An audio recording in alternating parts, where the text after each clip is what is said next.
The sand sang when the wind was high. Jax leaned on the rusted railing of the outpost wall and listened to it hiss and scrape across the dunes, a dry whisper that sounded a lot like, "Turn back."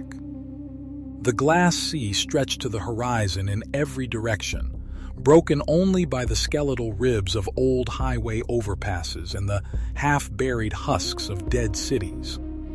The sky was a washed-out blue, the kind you only got after the atmosphere had been cooked one too many times. "Romantic, isn't it?" Rina said beside him. She wore her medic's coat open over body armor, goggles resting on her forehead. A small white case was strapped to her chest with more care than most people gave their own hearts.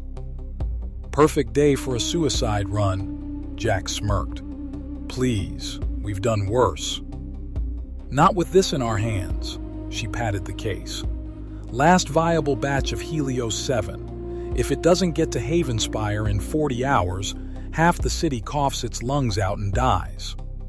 "Yeah," Jack said, "which is why we're getting paid in actual water instead of coupons. That's how you know they're desperate." Overhead, a drone buzzed lazy circles. Its name was Buzz, because Jax refused to call it anything cooler until it stopped crashing into things. "Courier Team Delta 3, Buzz crackled through Jax's earpiece. "Route scan complete. Probability of hostile contact across the glass sea, 87%. Rina raised her brows. "Only 87? "Weather interference reduces accuracy," Buzz added helpfully. "Also, your continued existence confuses my predictive models." "Flattered," Jax said. "Send the path to the runner." Below them, in the shade of the wall, their desert runner waited, a long, low machine on wide treads, armored plates welded from old car doors and solar panels. The paint on the side read "Wasteland Express" in bright yellow letters. Someone had drawn a smiling skull underneath. Rina gave the horizon one last look. Mutant raiders, acid storms, collapsing overpasses, rogue drones, sand maws. Did I miss anything? "Sunburn," Jax said. "Let's ride." The runner roared to life with a coughing growl that Jax always took as a personal insult. He slapped the dashboard twice, more superstition than maintenance, and the engine settled into a steadier rumble. Rina climbed into the passenger seat and strapped herself in, the white Helios 7 case cradled in her lap. "Buzz, you're on Overwatch," she said. "No wandering off to scan old billboards again." "One time," the drone protested over the comm. "It said free Wi-Fi. I was curious." "Told you he's an addict," Jax muttered, throwing the runner into gear. They shot out from the shadow of the outpost wall and onto the shimmering sand. The treads bit deep, kicking up plumes behind them. Solar panels unfolded along the sides like wings, catching the harsh light. As they sped across the dunes, the ruins of the old world slid by. The twisted spine of a collapsed monorail, the ribs of an overturned freight hauler, a forest of leaning wind turbines turning just enough to look haunted. Jax kept one eye on the heads-up display projected on the cracked windshield, the other on the way the sand shifted. "So," Rina said, voice almost casual, "you ever think about not doing this anymore?" "You mean being a courier?" Jax snorted. "What else would I do? Open a cafe? Welcome to Jax's Bean and Bullet. We only serve coffee that's at least half motor oil." "I'm serious." "Yeah, I know," he paused. "This is the only thing I'm good at." Rina looked down at the case. "You're good at not dying. That's different." "Semantics." She smiled faintly, then her face tightened. "Buzz, talk to me. Any sign of company?" "Negative so far," Buzz said. "But I'm reading heat signatures near the old freeway interchange. Lots of them." Jax swore under his breath. Mutants? Shapes are irregular, movement patterns erratic, energy emissions inconsistent with baseline humans, Buzz replied. So, probably. We could skirt south, Rina suggested. That adds 6 hours to the trip, Jax said.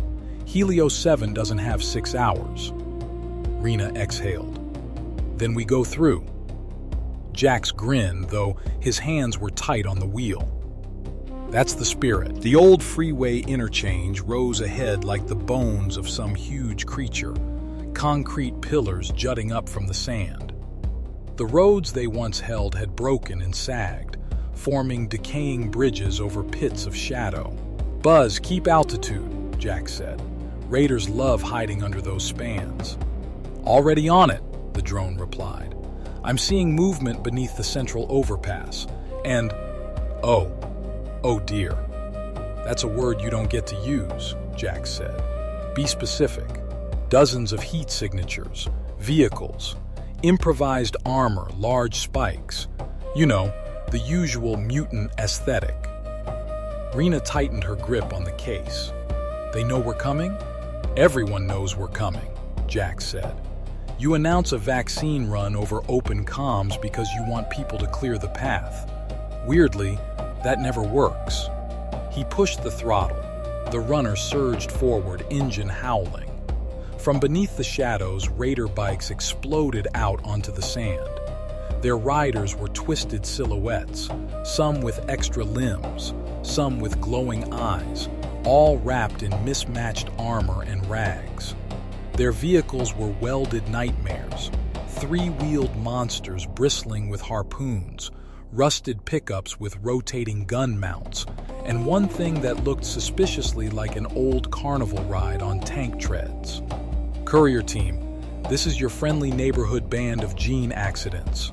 A voice boomed over an open channel, thick with static and amusement. Be a peach and hand over the miracle juice. That has to be Morrow, Rina muttered. Leader of the Glass Sea Packs. I read about him in the Havenspire briefs. Jax flipped to transmit. Sorry, Morrow. Company policy says we don't hand off packages to people who introduce themselves as gene accidents. Laughter crackled over the comm. Fair, but I'm not actually asking. Gunfire stitched the sand in front of them. Jax jerked the wheel, the runner swerving around a dune. Buzz, give me targeting. Marking hostiles, Buzz said. Red icons appeared on the windshield display. Might I suggest not dying? Already penciled in, Jax replied. Mutant bikes closed in from both sides, engines screaming. Rina popped the top hatch and hauled herself halfway out, bracing against the roll bar. She grabbed the mounted rifle and racked around. Rina, Jax began. I got it, she said. Just don't hit any potholes. She opened fire. The rifle barked and one of the bikes exploded in a shower of sparks and sand. The rider spun away, a rag-draped shape tumbling across the dunes. Another bike pulled alongside, its rider reaching out with a hooked blade. His face was a patchwork of scars and scales, one eye a milky white orb. Jax swerved toward him. You want a hug, buddy? You gotta buy me dinner first. The runner's flank slammed into the bike, sending it skidding. It flipped end over end, crashing into a concrete pillar with a crunch. 2 down, Rina called, voice grim. Dozens to go. Story of my life, Jax muttered. Buzz, any gap in their line? Negative. They're herding you toward the central span. Jax saw it then. The widest overpass, looming ahead, shadow pooled beneath it like a waiting mouth. Something big moved in that darkness. Rina saw it too. What is that? Unknown, Buzz said. But it's smiling at you. Of course it is, Jax said. Why wouldn't it be? As they shot under the overpass, the world dimmed. The roar of the engine echoed off broken concrete. For a heartbeat, it felt like they were inside a throat. Then the ambush hit. From above, metal nets dropped, weighted with hooks. One slammed onto the runner's hood, another missed by inches. Harpoons fired from the shadows, thudding into armor. One punched through the rear panel and shattered a crate of spare parts. "Buzz!" Jax shouted. "Trying something clever," the drone answered. Bright streaks flashed across the darkness as Buzz's underbelly guns spat fire, shredding nets and pinging off the overpass supports. Raiders screamed and scattered, but more poured from the ramps like ants. Something huge landed on the runner's roof with a boom. The vehicle lurched. Rina ducked as the metal above her buckled. A mutated brute punched through the hatch, its arm a thick mass of muscle and bone spikes. It grabbed for the Helios 7 case. Rina screamed and drove her knife into its arm. Blackened blood sprayed. The brute roared and swung, catching her across the chest. She slammed back into the seat, breath knocked out of her, fingers still hooked stubbornly through the case strap. Jax yanked a pistol from the console and fired through the roof. 3 quick shots. The brute howled, then the weight on the runner shifted and rolled away. "Rina!" Jax's voice cracked. "I'm good," she gasped, though her coat was ripped and blood soaked the fabric. "Armor took most of it." "Define most," he muttered, but there was no time to check. Ahead, the underpass opened back into light, and a row of raider vehicles waited across the path, a makeshift barricade of rust and spikes. Behind them, Morrow's voice came over the comm again, less amused now. "Last chance, Couriers. You can walk away.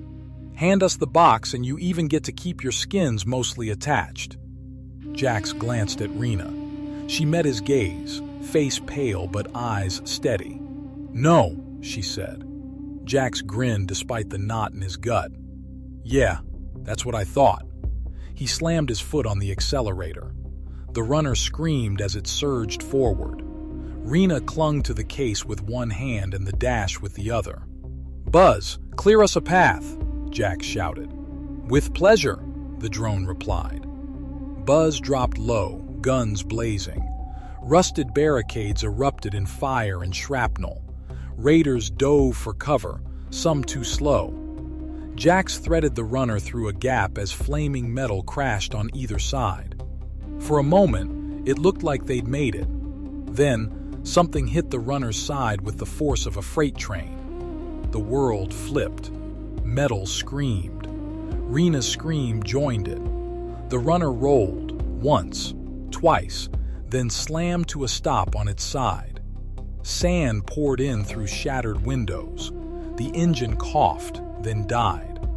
Everything went quiet except for Jax's ringing ears and the click-click of cooling metal. He tasted blood. Rina groaned somewhere above him. No, to the side. The world had lost its usual directions. The Helios 7 case hung from its strap like a pale pendant, miraculously intact. Footsteps crunched on sand and glass. "Don't move," Jax whispered to Rina. "Wasn't planning on doing cartwheels," she rasped. A shadow fell across the shattered windshield. A face appeared, framed by a mane of metal-tangled hair and a mask that had once been a gas filter but was now decorated with bone fragments. Morrow. Up close, his mutations were subtle but unsettling. Eyes too bright, skin with a faint scale-like pattern, fingers a little too long. He peered in, amused. "You two made it further than most. 5 stars on Wasteland Yelp," Jax muttered. Morrow's eyes flicked to the case. "Step out nice and calm. We talk. Maybe nobody dies in a loud and messy way." Jax met Rina's gaze. She nodded, just once. They climbed out of the broken runner, hands raised, sand sticking to blood and sweat. Buzz hovered above them, weapons powered down under a half-dozen raider guns. Morrow pointed at the case. "Let's start with that, shall we?" They were marched into the shade of the overpass, where the raiders had built a camp of rusted metal and tattered tarps. Fires burned in old oil drums, sending up greasy smoke. Mutants lounged on broken chairs, weapons across their laps, watching the couriers with a hunger that wasn't entirely about food. Rina sat on an overturned crate, one arm wrapped around her ribs. A raider medic, a woman with glowing veins and a surprisingly gentle touch, wrapped a bandage around her chest. "Try not to breathe too deep," the medic said. "Couple ribs cracked. You're lucky." "Feels like the opposite," Rina muttered. Jax sat on a nearby crate, wrists bound with plastic cuffs, Buzz hovering under guard. He watched as Morrow set the Helios 7 case on a metal table, scavenged from some long-dead office. "Do you know what this is?" Rina asked, voice strained but sharp. "That's a vaccine. Havenspire needs it. Without it, thousands die." Morrow looked at her, expression unreadable. "You say that like it's a tragedy." Rina blinked. "You'd rather they die?" He opened the case with a code Jax hadn't known anyone else had. The lock beeped compliance. Inside, nested in foam, sat half a dozen vials glowing faintly blue. "How did you?" Jax started. "Havenspire reuses codes," Morrow said. "You'd be amazed what you learn when you used to work in their labs." Rina stared. "You... what?" Morrow lifted one of the vials, holding it up to the murky light. "Helios 7, advertised as a vaccine against red lung. In reality," he smiled thinly, "selective nanite sterilization. Targets specific markers in the genome. You inject this into a population, and in a few years the only children born belong to those markers the Council approves." Rina's face went white. That can't be right. The spec sheets." "Did they show you the full code?" Morrow asked softly. "Or just the parts they wanted a field medic to see?" Jax felt a cold knot form in his stomach. "You expect us to believe Havenspire wants to, what, purge the world?" "Oh, not the whole world," Morrow said. "Just the undesirable stock. Raiders, mutants, anyone with a genome that scares them." He tapped his own chest. "People like us." Rina shook her head. "Red lung is real. I've watched it kill." "Oh, it's real," Morrow agreed. "Helios 7 does help. It stops the lung damage, just with side effects." One of the watching raiders snorted. "Like how drinking battery acid cures thirst." Jax studied Morrow's face. There was no gloating there, just tired conviction. "So that's why you keep hitting vaccine runs," Jax said slowly. "Not just for leverage." "Leverage is a nice perk," Morrow said. "Havenspire pays well to get their toys back, but mostly, I don't like being erased." Rina stared at the glowing vial. "If what you're saying is true, why not broadcast it?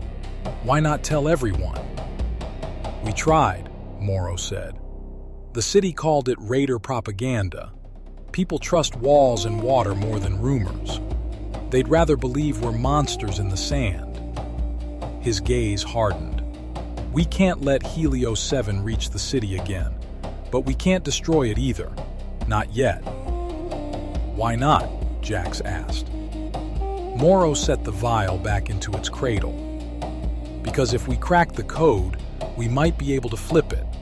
Turn a selective sterilizer into a true cure.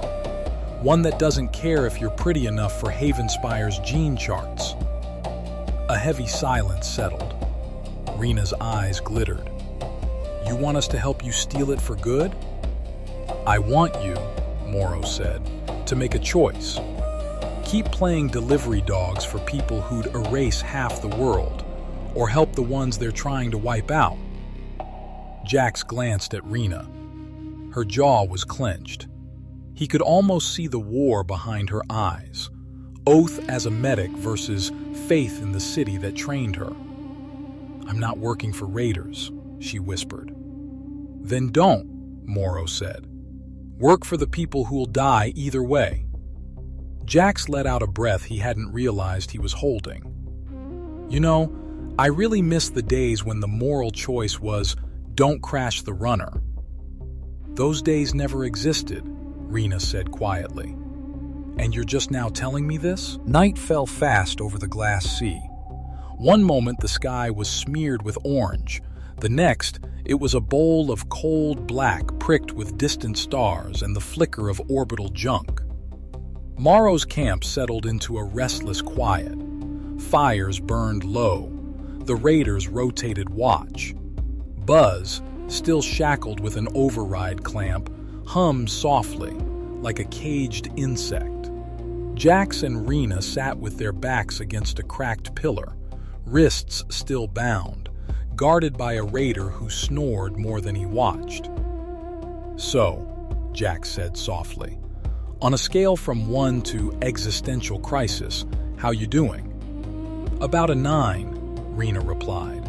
"Ask again when I decide whether my whole career was a lie."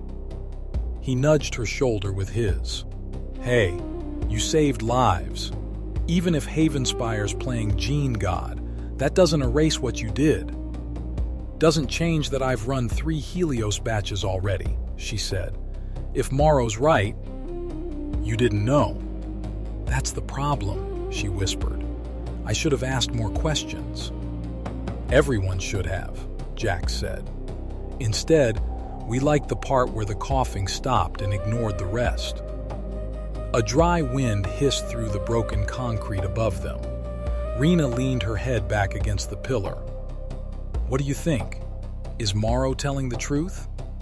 Jax thought of the way Morrow had held the vial, not like a weapon, but like a wound. "I think he believes it, and I think Havenspire's council isn't exactly famous for their kindness." "Understatement of the year," Rina muttered. He hesitated. "We could help him hack it. Use Buzz's processors, your medical access codes. Turn Helios into what it should have been." "And then what?" Rina asked. "March into Havenspire and say, 'Surprise, here's the cure. Also, your secret eugenics plan is canceled.'" Jax shrugged. "I was thinking something with less paperwork." Rina was quiet for a long moment. When she finally spoke, her voice was low and firm. "I won't let them sterilize people because their DNA makes someone uncomfortable," she said. "But if Morrow's wrong, and Red Lung mutates again, then people die who didn't have to," Jax finished. "Yeah." They fell silent again, listening to the night. Somewhere a raider laughed too loudly. Someone argued over a card game. The world outside the camp was just wind and darkness. "Buzz," Jax whispered. The drone's eye glow brightened a fraction. "Yes? How much of that did you hear?" "Enough," Buzz said. "I have partial access to the Helios code in my memory. Rina used me as a handheld lab once. I could confirm or refute Morrow's claim if I'm allowed to interface with the vials." Rina sat up straighter. "You never mentioned that." "You never asked," Buzz said. "Humans rarely do." Jax smiled faintly. "We're learning." He looked at Rina. "We break the cuffs, hack Buzz's clamp, and borrow a vial for a midnight science project. You in?" She stared into the darkness, then nodded once. "Yeah, I'm in." Jax grinned. "Good, because I already stole the guard's knife." She blinked. "What?" He twisted his wrists. A small blade, palmed during the guard's last snore, flashed in the dim light. "Never play cards with someone who learned pickpocketing to pay for ammo." "Jax," she whispered, half exasperated, half impressed. "You are the reason I have stress headaches." Glad to be appreciated. Minutes later, Buzz's override clamp lay on the sand, sliced open. The drone floated a little higher, stretching like a freed animal. "Oh, that's better," Buzz sighed. "I felt like someone muted my soul." "Buzz, pull up the Helios code," Rina whispered. They huddled around the metal table where the case sat, the camp mostly asleep. The guard still snored against a nearby crate, oblivious. Buzz extended a thin probe and touched one of the vials. Holographic symbols flickered in the air, soft blue against the dark. Rina's eyes tracked the lines of code, her medic training kicking in. Base antiviral structure, nanite swarm, targeting sequences. She stopped. Her face went rigid. "What?" Jax asked. She pointed to a set of markers. "There, that's a genome flag. It matches baseline human markers common in the outer settlements. Mutations from radiation, pathogen exposure, gene drift." Her voice shook. "The nanites are set to deactivate reproductive cells when they detect those markers. That's not a side effect. That's the point." Buzz hummed. "Cross-referencing with my genetic databases. Probability that Morrow's description is accurate, 93%. Jax felt his stomach drop. "So, Havenspire's plan is cure the plague, save the city, quietly erase everyone they don't like." "Yeah," Rina said. "That's exactly what it is." She took a step back from the glowing vials as if they might bite. "I carried this across the Wasteland 3 times. I told people it would save their kids." Jax reached out, squeezing her shoulder. "You didn't know." "Doesn't make me feel better." "Then let's fix it," he said. "Can we rewrite it?" Rina wiped her eyes with the back of her hand, anger replacing shock. "Maybe. The antiviral core is solid.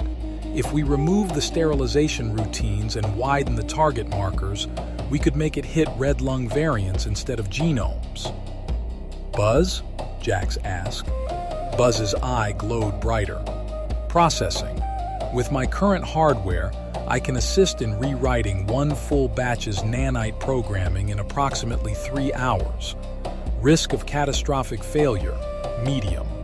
Risk of doing nothing, also medium, but with more screaming."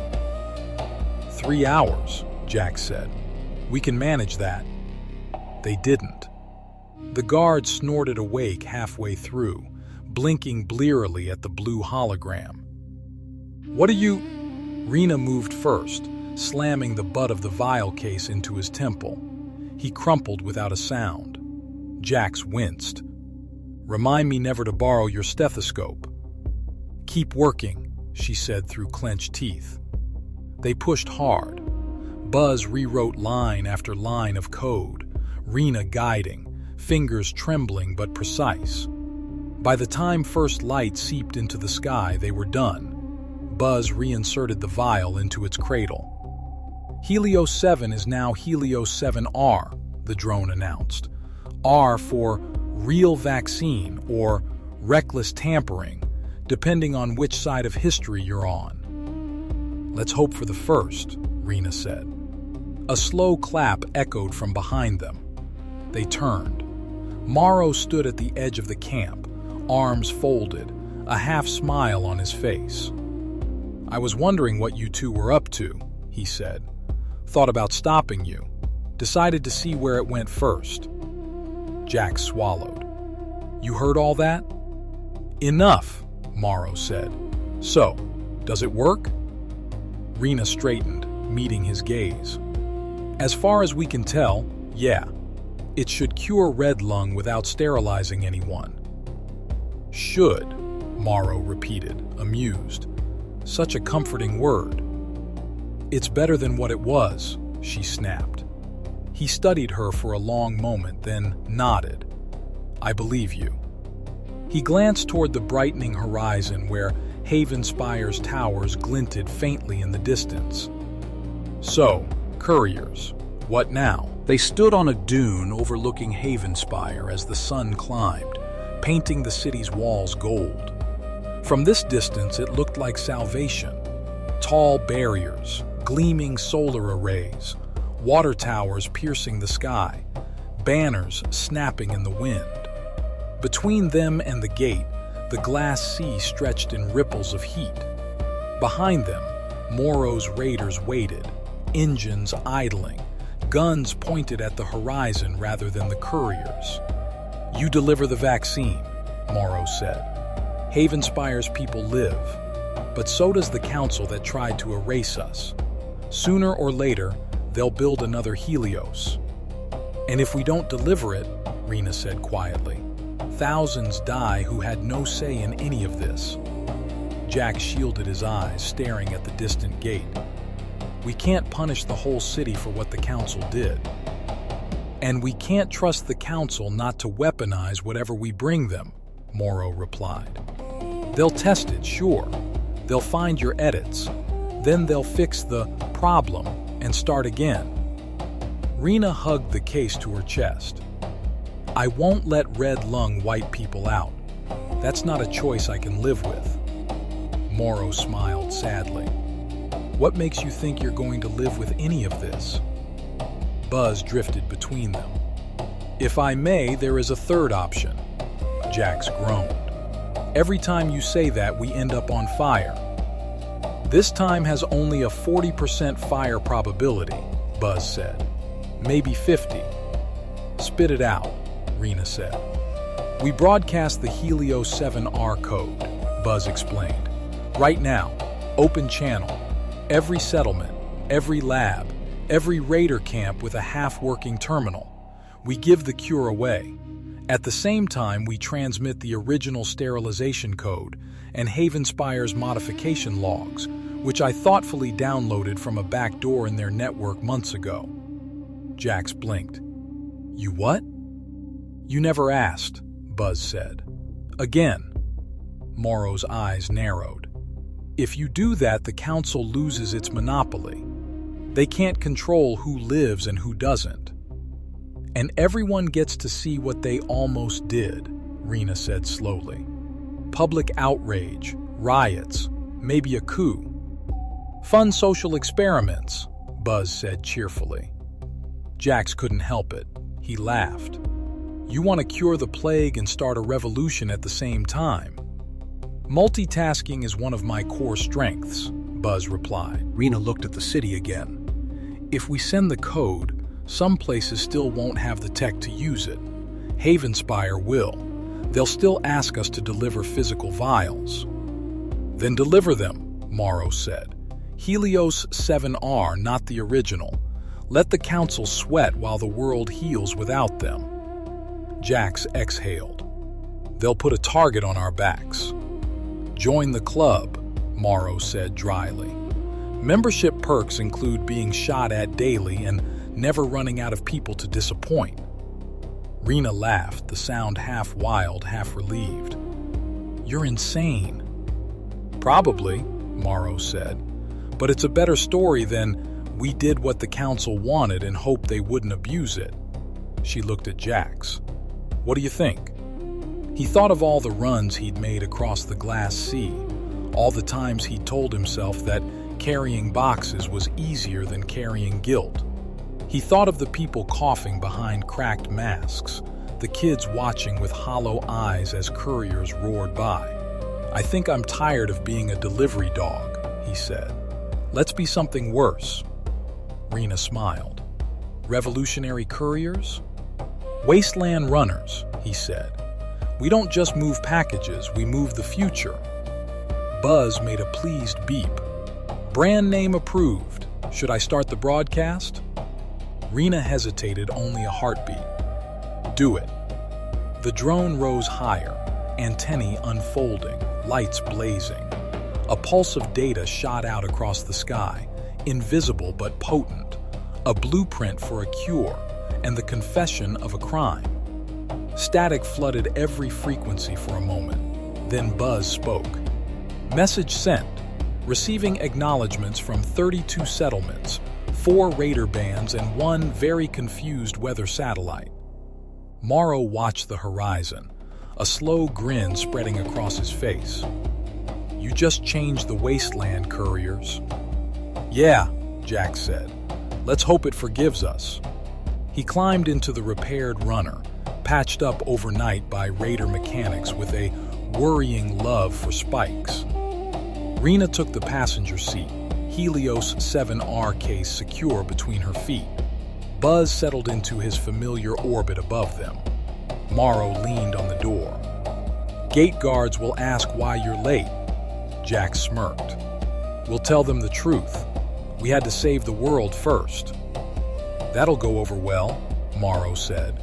"If by some miracle you survive the Council's temper, visit the Glass Sea again. We'll need runners who know which end of a vial to point at the future." "Deal," Jack said. The runner's engine growled to life. As they roared toward Havenspire, dust trailing behind like a comet tail, Rina looked back once. Morrow stood on the dune, raiders at his side, watching them go. "You think they'll call us heroes?" she asked. Jax grinned at the road ahead. "Knowing our luck? Traitors first, heroes later, if we're still alive to hear it." Rina laughed. "That sounds about right." The Glass Sea fell away behind them, the city growing larger, gates looming wide. Buzz hummed a tuneless song over the comm. For the first time in a long time, Jax felt something like hope. It was messy and dangerous and came with a high bullet budget, but it was hope all the same. "Hey, Rina," he said as the city walls filled their view. "Yeah?" "If anyone asks why we did this," she smiled, hand resting on the white case, "we'll tell them we were just doing our job." "Wasteland runners," Jack said, "delivering more than they asked for.